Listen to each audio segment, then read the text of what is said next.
उमूमी तौर पर दुनिया में यह देखा गया है कि घर और रिश्ते टूटने की बड़ी वजह मर्द ज़ात की शख्सियत में मौजूद वो नफ्सियाती और मुआशरती कमज़ोरियां होती हैं जो किसी भी औरत को इससे नफ़रत करने पर मजबूर कर देती हैं और वो उसकी इज्जत करने से खुद को कासिर पाती है। मगर ये सब कुछ हमा वक्त सिर्फ मर्द ज़ात तक महदूद नहीं है। बहुत सी औरतों में भी ऐसी नापसंदीदा खिसलतें मौजूद होती हैं जिनकी वजह से मर्द उनसे दूर होते चले जाते हैं। आज इस वीडियो में हम औरत की उन 7 नापसंदीदा खिसलतों का जिक्र करेंगे जिसकी वजह से मर्द कभी भी उनकी इज्जत नहीं करता। 1. खुद एतमादी की कमी। जब औरत खुद को कम समझती है तो वो दूसरों को भी यही पैगाम देती है। मर्द उस औरत को संजीदा नहीं लेता जो खुद को कमतर जाहिर करे। एतमाद की कमी इज्जत के रास्ते में बड़ी रुकावट बनती है। इज्जत हमेशा अंदर से शुरू होती है। 2. हुदूद का ना होना। जो औरत हर बात बर्दाश्त कर लेती है उसकी अहमियत कम हो जाती है। न कहना खुद को नजरअंदाज करने के बराबर है। मर्द उन्हीं की कदर करता है जो अपनी हदें वाज़े रखती हैं।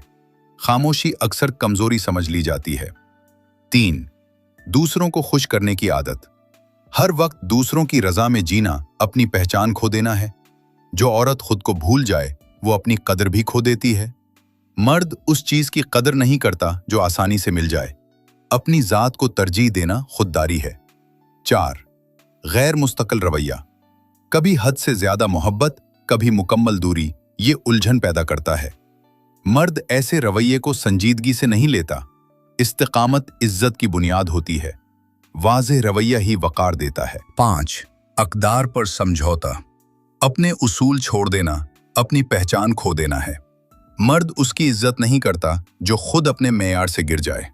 उसूल इंसान को वक़ार देते हैं। हर कीमत पर ताल्लुक बचाना खुद को खोना है। 6. दूसरे मर्दों में दिलचस्पी लेना। जब औरत अपने रिश्ते में होते हुए दूसरों की तरफ माइल हो, एतमाद टूट जाता है। मर्द के लिए वफादारी सबसे बड़ी बुनियाद होती है। ऐसा रवैया इज्जत को खत्म कर देता है। जहां एतमाद न हो वहां इज्जत भी बाकी नहीं रहती। 7.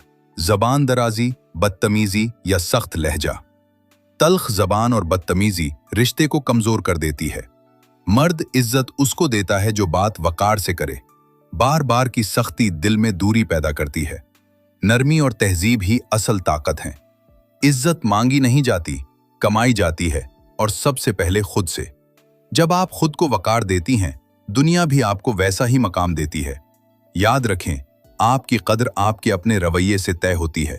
खुद को पहचानें, क्योंकि असल ताकत अंदर से आती है।